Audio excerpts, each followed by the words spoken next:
Aldine ISD is moving in a new way forward, and we want to keep you in the loop. So during each episode of our podcast, we'll bring in new people. People like teachers, students, staff, even district leaders, to talk about all the things happening in Aldine ISD.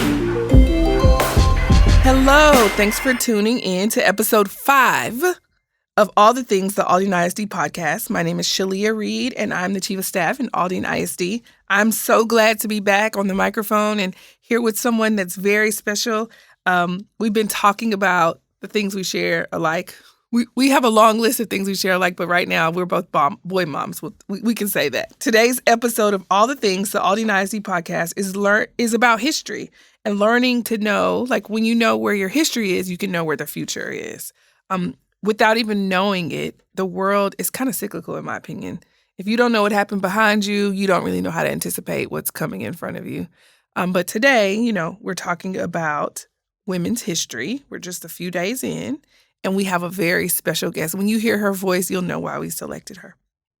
So today's episode, we're going to talk to Aldine, not Aldine. Aldine's my son. Dr. Goffney did that to me where she told me my son's name was going to be Aldine a long time ago.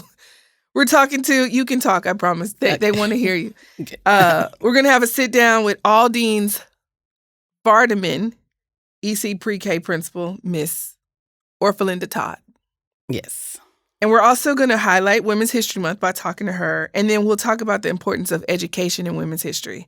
Now, I'll just preface this by telling you my very first women's history podcast, they cried. And it still probably is the highest rated episode.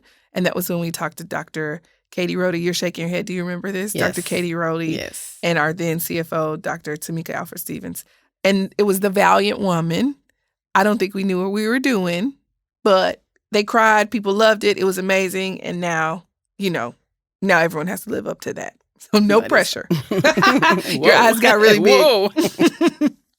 So before we go in deep, I want to put some fire in the room and break this ice, okay? I know you're nervous, and the listeners are still getting comfortable with whatever they're doing. They're either warming up their popcorn or like getting their tea together.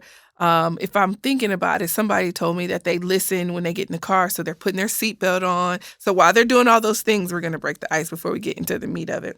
So I have a few questions. They have nothing to do with nothing. Okay. First, those of you who listened and were in our long range planning committee meeting, we had a debate, and it's Ruffles or Lay's. I won't tell you who won, but I want to know, are you a Ruffles or a Lay's person? Lace. See, now we can't, I don't even know how to finish this conversation. Ruffles all the way to go. Why Lay's? Because ruffles are too much. Ah! Lace is just, chic and perfect and simple. And that's why ruffles are too much. Interesting concept. I am a bit much. That's why I probably like Ruffles. So we learned yesterday about people who take Lay's and they put hot sauce on top of the Lay's. Like each chip, they just put they dash hot sauce on it. They loved it. Dr. Goffney shared that she's a Lay's person and she eats it with vanilla ice cream. I just like them by themselves. Plain, yellow Plain, simple. You said it. All right. So now that we got that out of the way, that's going to be an ongoing battle for a long time in the district. Lay's versus Ruffles. Sounds like you're a Lay's person. I'm still Team Ruffles all the way. Would you rather be the funniest or smartest person in the room? The funniest. Yeah. Mm-hmm. Funniest. Why? Yes. Because being the smartest person, maybe you come across like you're not part of the I see. group or something. Mm-hmm. Plus, funny is my thing. I am a funny person. Oh, I'm I didn't always know making this. jokes, and I'm always, trying to make it, funny, Yeah. lively. So that's just my personality. Okay. So funniest. I kind of Yes. agree with you. I think what makes you the smartest person in the room is you know how to connect with everyone, and humor allows you to connect with anyone. Yes. All right. What fictional world or place would you like to visit? No, I don't know. I was thinking about this as you were pondering, and Mhm. I don't know.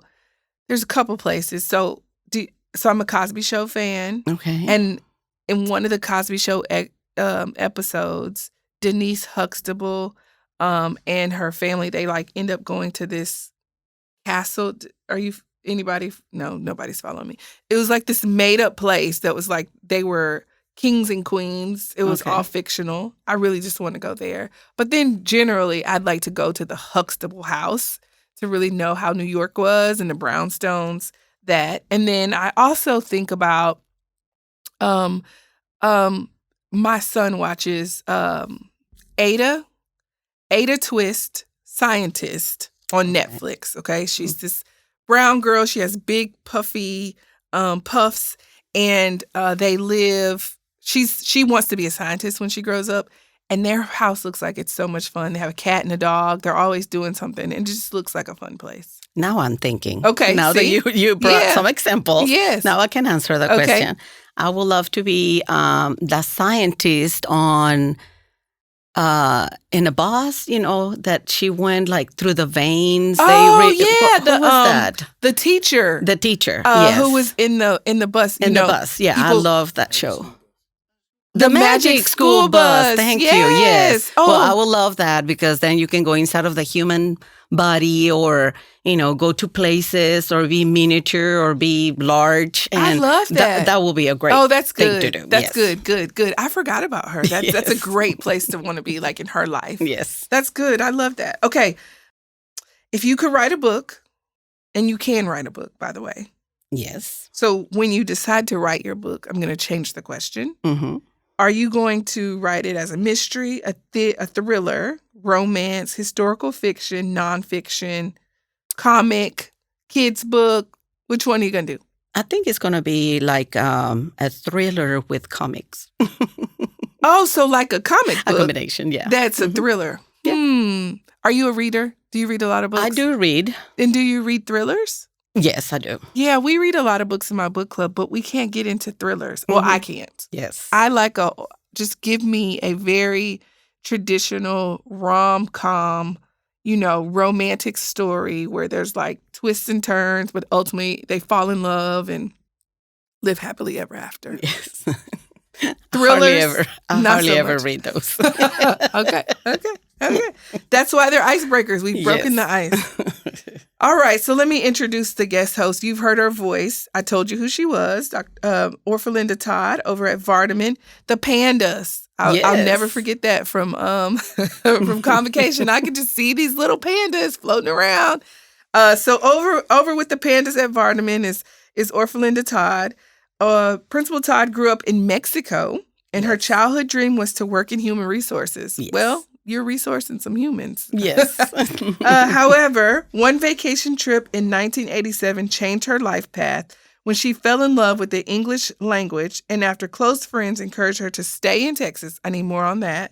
Now she's been working in Aldine ISD for 24 years and describes her journey to being a principal as interesting, fun, challenging, and rewarding. Yes. So go back. Tell me a little bit about this vacation. And it sounds like you ultimately stayed here. You never went home. I never went back. Okay. So how'd you pick Houston? I was not in Houston. Oh, okay, I good. was living in Commerce, Texas. Oh, Commerce. Which is a university town, a very small town. Texas A&M Commerce. What was it called before that? It was East Texas State University. East Texas State. Yes. Lots of teachers are made at that school. Indeed. And so I met some wonderful people over there, and they believe in me. So they encouraged me to stay. You stay longer.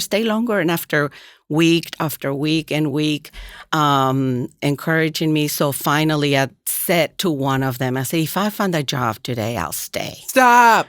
And guess what happened? You found a job. Yes. So I did find a job. And after that, I continue meeting wonderful people that believed in me, and they offered me to take classes in the university. Please know that when I moved to, when I decided to stay here, my English was about 5%. Oh, wow. I didn't speak English, and I communicated with all the people through either translators or they spoke both languages. Okay, can we talk a little bit more? Because Commerce I mean, it's not on my top 10 list of places to go for vacation or even for fun. So tell me, like, were you having a good time in Commerce? It is a college town. It is a college I mean, town. what else is there to do in Commerce? Not very much. Okay. Just go to college.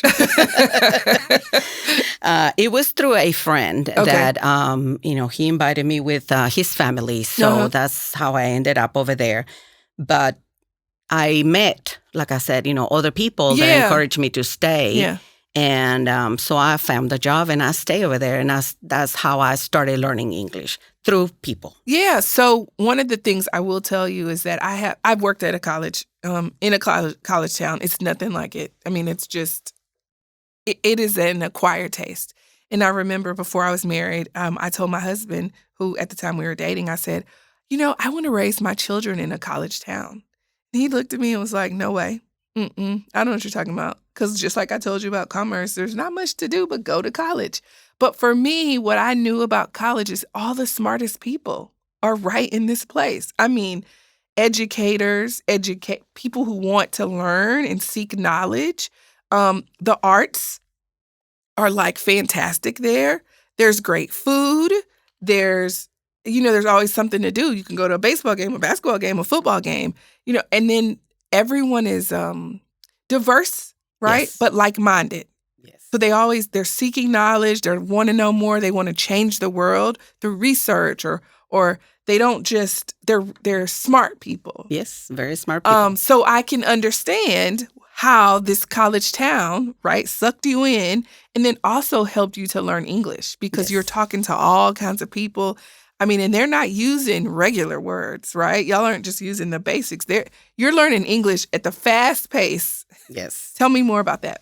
So, yes, I was learning English very fast. I enrolled in graduate courses. Oh, okay. The teachers, professors were very, very nice. I was able to read and understand and halfway write, but I was unable to speak. Oh, so you could process. Yes, I could process by reading it, but I could not speak it and I could not hear it.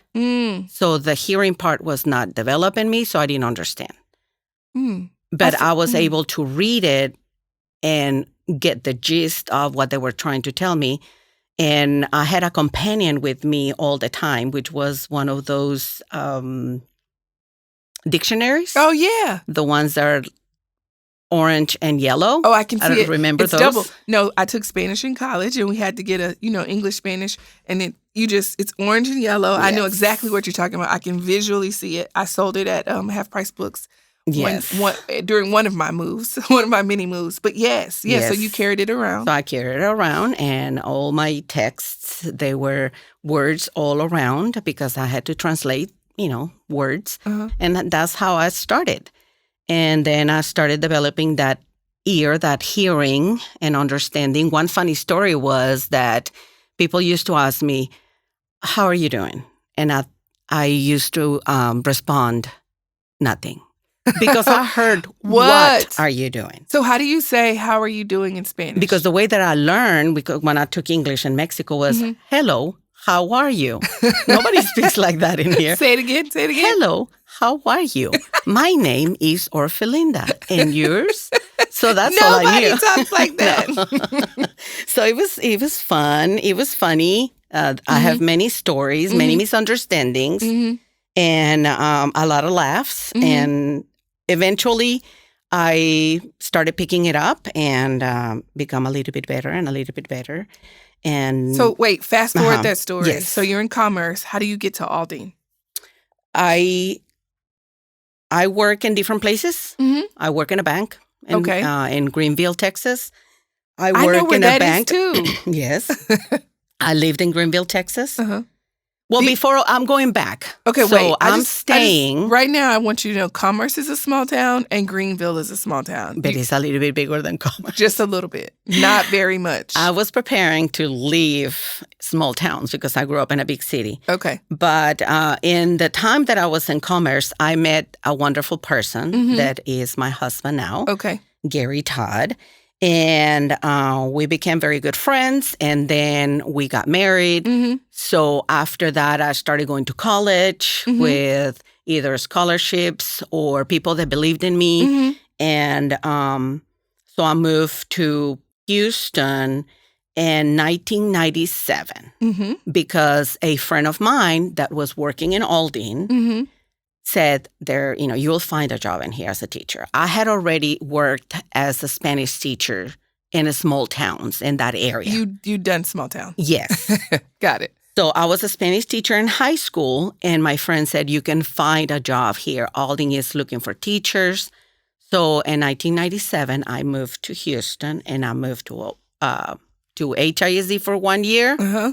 And then I moved to Aldine, and I have been in Aldine ever since. I am going to take note. There is something I need to think about or research because there's a lot of people who I've interacted with in Aldine who came here 96, 97, 98. So something was going on around that time. I'm not sure if it was that we were needing a lot of teachers. Maybe we were growing. Maybe.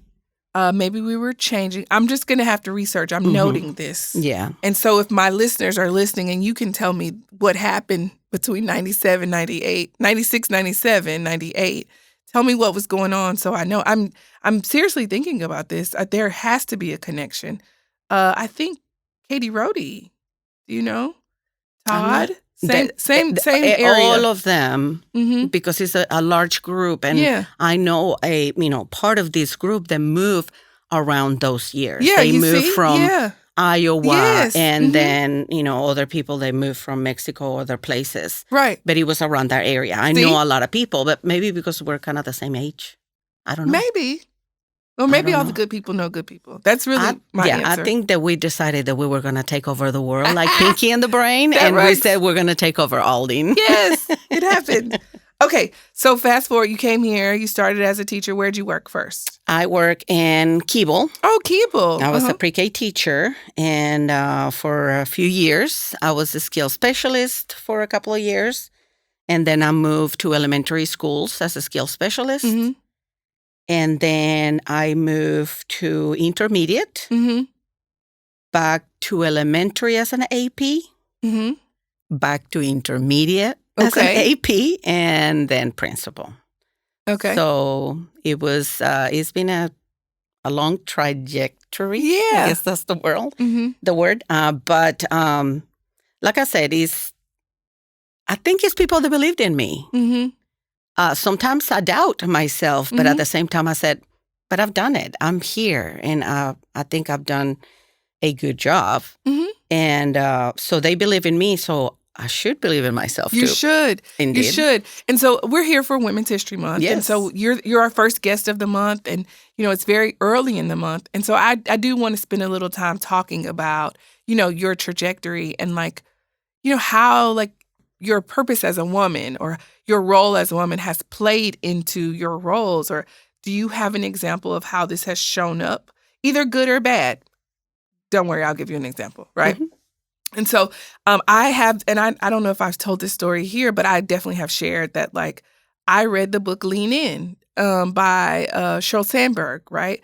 And she talks about how women do not apply for jobs unless they meet 100% of the criteria. I mean, you're looking at a job and it's the leader of the world. And it has you have to have, 25 years of experience. You have to have, a JD and a PhD. And you have to have all this experience. And we're like, I can't do it. Right. On the other side, men, same job description, 25 years experience. They're 21 years old, I can do that. I'm going to apply, right? We are no, I can't apply. Men are hey, they'll have to tell me no.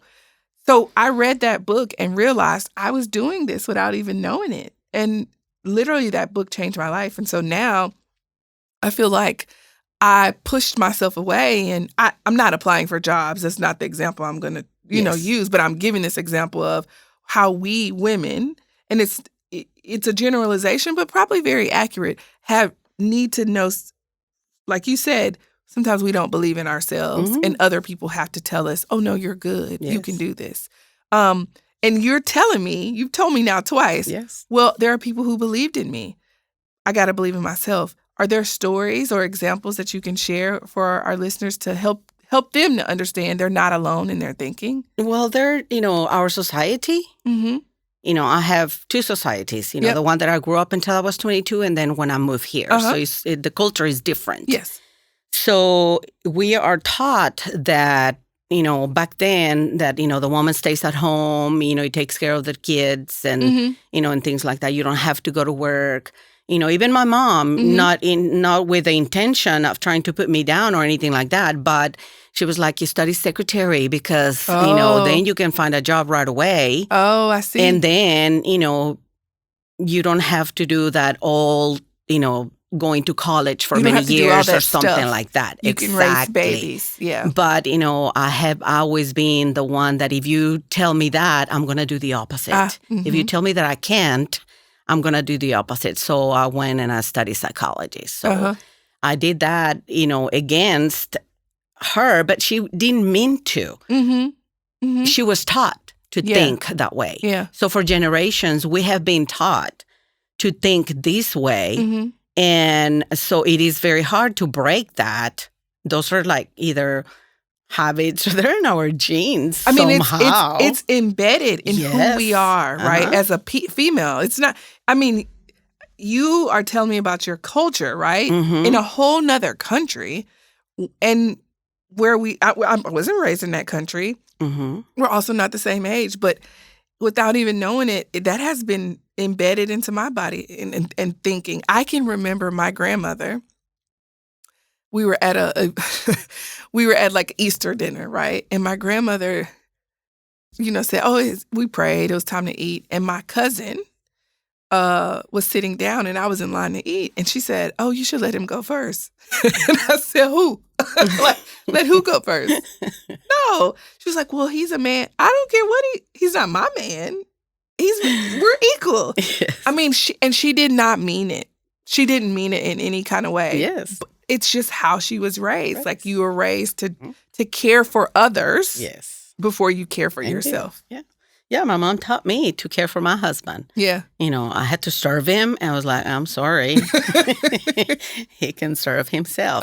And of course, there are many situations in when, I don't mind fixing a plate for him or do anything for him, as well as he doesn't mind to do anything for me because we share responsibilities. Yeah. And, I was very lucky that, I have a man that thinks that way. But out there, it is engraved that, we are either less of a citizen as a man is. Therefore, men think very high of themselves. Well, we have, inside of us, in the back of our minds, like maybe there is a little grain in there that says, maybe you cannot, because we've been taught that for many years. Yeah. So we can break that cycle. Yes, we can. Should be breaking that cycle. And I think that nowadays, there's a lot of women that are already working and they're empowered women. Yeah. And they are just following their dreams and they're doing great jobs. I say we are doing great jobs. There you go. Fix the language. We are.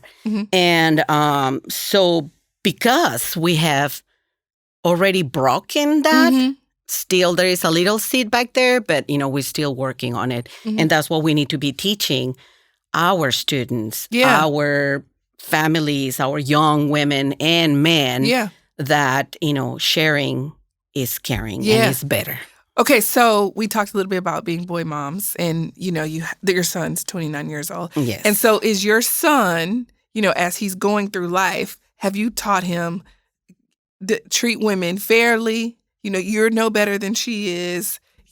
Have you had to have those kind of conversations with him? We did. We had many conversations, and I believe I've taught him as much as I can, and not only by talking, but as an example. Oh, that's good. He sees that I'm a working mom, and he's going to say that I'm a workaholic. and I love to work. Yeah. It's part of me. It's part of what it makes me feel me. So he understands that, and, he has a good concept of, the sharing, and the woman has the same power, not a power, but I cannot find that word that men have. Yeah. We're equal. Yeah. So. Has he been around your school What, as you were going through all these transitions, was he around your campus? Little, not very much. Okay. He attended the schools that were around the corner from a house. So it's another district. But he came and visited when he was younger, more than now that he's older. Is he in education? No, he is a musician. Ooh. And he is studying graphic designer. But his passion is music. What kind of music? I'm not sure what to call it, but it's not rock heavy or anything like that. Maybe I can say like Young Mayer or something like that style. Oh, John Mayer. I love John Mayer. Yeah, something like that. Gravity. Yes. So, and he's very good. He plays all kinds of instruments. So he's a musician. Yeah. He's an art person. Okay. I mean, so he's a musician, and you said he's studying graphic art. There is something special about, people who are in that space. He's an artist. Yeah. Yeah. Yes. Okay. So let's fast forward. So you talked a little bit about that. Tell me, you're a principal now. Yes. But education is kind of woven into your story. Yes. What are you sharing, or what are you learning as an educator about yourself? I mean, you're with the littles. I know. And they're teaching you something every day. Big time. Yes. What I can say is that I haven't found any pleasure in a job as the one that I found being an educator. Mm-hmm. I work in other areas. Like I said, I work in banking or investment bankers. Mm-hmm. We have them as one of our business partners. Oh, okay. And I just didn't have that je ne sais quoi. Yes. I get that it. You just feel me. So I love what I do. It is it's challenging. It's not always fun, but for the most part, it's fun. Mm-hmm. I love the people that I work with. Mm-hmm. That's what it gets me up every morning, that I'm going to be with those people, that I'm going to be working with them. They become like a family, I'm sure. Yes. And I'm very lucky that I have a happy campus for the most part. People we care for each other. Mm-hmm. Not that everybody cares for me, but I know they care. Yeah. But, there are groups that they care for each other, and, we're happy. Yeah. So I think what people sometimes, I think people take for granted that there's a happy campus, because there are days when in places that are not happy. Mm-hmm. But I can tell you, if you can wear a panda hat, yes, you have to figure out how to be happy. And I mean, looking at those little kids' faces, you can't be mean, you can't be mad. They can feel that. They'll understand it. I visited your campus, and I tell this story a lot about pickup. And so I came to your campus, and it was probably middle of the day, and there was already a line forming for campus pickup. Did you know this line forms outside of at 12? At 12. I was like, what? School's not out till 3:00. What are those? What does that make you feel like, to know that your families they're close to your campus? They're not far away. They're always around. What does that make you feel like? Well, they care for their kids, and they're there just waiting for them, anxious, and they want to be the first one so that they can spend the most time with their children. Or on the other hand, some of them have to go to another campus. But because we release later than other campus, I believe that they really want to be with them the most, possible, and that they care. So, I'm happy to have them there. Yeah. They can see what we do from the outside. Yeah. They cannot be inside, but we just need to be on the safe side in that area. But, they're welcome always. What's the population of your campus? The demographics, what does that look like? We are predominantly Hispanic. Spanish-speaking Hispanic. Spanish-speaking. So how do you connect with your families? I mean, you share the language. Yes. And I would guess some of your cultural norms are the same. Yes. So how have you been able to utilize that to connect with your families? Every time that they need somebody or they need to translate or, I can speak to them in their own language. And we have a way to talk to each other, which is different than the way we talk to the parents that are from the States. We have so many things in common that the connection is there somehow. It's just a connection with them. Have you seen, as a Hispanic woman, right, in this leadership role, have you seen how there has either been even more of a connection or even a challenge? You just told me, how your mom spoke about, be a secretary or do those things. So have you been able to connect with the parent and help them to like live out their dreams or, help them to say, look, I'm a great example? I did more before the pandemic. Yeah, the pandemic has changed so many things. It has changed so many things. And but I did. We had many conversations when we had the parent workshops. And I gave an example, you're here now, take the advantage, learn the language, learn the culture, read to your child. We're here to teach you as much as we can with these workshops. Ask questions, grow yourself. I always encourage them. I have had, several parents that became paraprofessionals. Sure. And because I have moved from other campuses, some of them, I'm not sure if they continue that, but I have always encouraged people. Yeah. I believe in growing others and either by moving from one campus to another on a different job, but we have had several paraprofessionals and now are teachers. Yeah. And I keep pushing. You can do it. Yes, you can do it. So, I believe in growing people.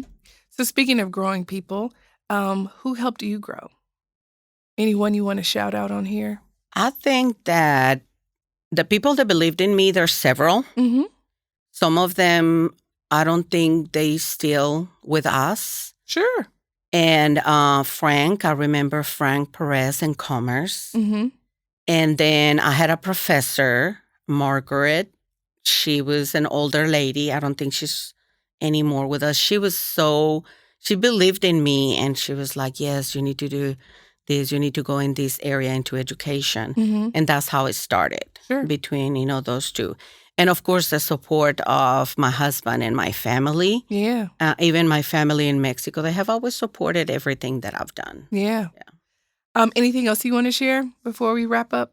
It is Women's History Month. Any women you want to shout out? Anybody you want to give a shout out to? I want to shout out for all the women out there. Yes, we can do it. We are smart. And just go on, live your dreams. Yeah. So can you say it for me in Spanish? In my mind, I immediately said, "Sí se puede." Sí se puede. Yes, we can. Sí se puede. And then live your dreams. Vive tus sueños. Yeah, vive tus Mujeres, ustedes pueden vivir sus sueños. Sigan adelante. Go on. I think I'm going to put it on a shirt. Yes. We should do that. Thank you for being here. Thank you for inviting me. It's been a lovely. Pleasure. Yeah, it's been great to get to know you. It's an honor. Thank you very much.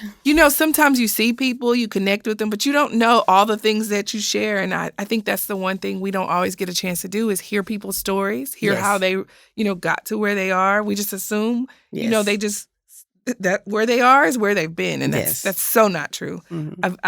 I'm so excited to know that I now know something else about you. I can now tell you that big city is where you belong. Stay away from those small towns. Those small towns. For those that are listening, I just want to say thank you for joining us. You've heard from Principal Todd and all the things. And over at Vardeman, they're doing some amazing things to help our smallest learners. We appreciate you taking time out of your day to discuss women's history and the impact that women have had on your life and how you continue to be an impact on others. For if you're listening, be sure to continue listening to all the things the Aldine ISD podcast. Of course, you can find us on all your major podcast platforms. Hit the subscribe button and share with your friends. In fact, share with somebody who's not your friend. Tell somebody else about us. Until next time, try something out of the ordinary. Maybe ruffles if you don't like them, try them. And we'll talk again soon.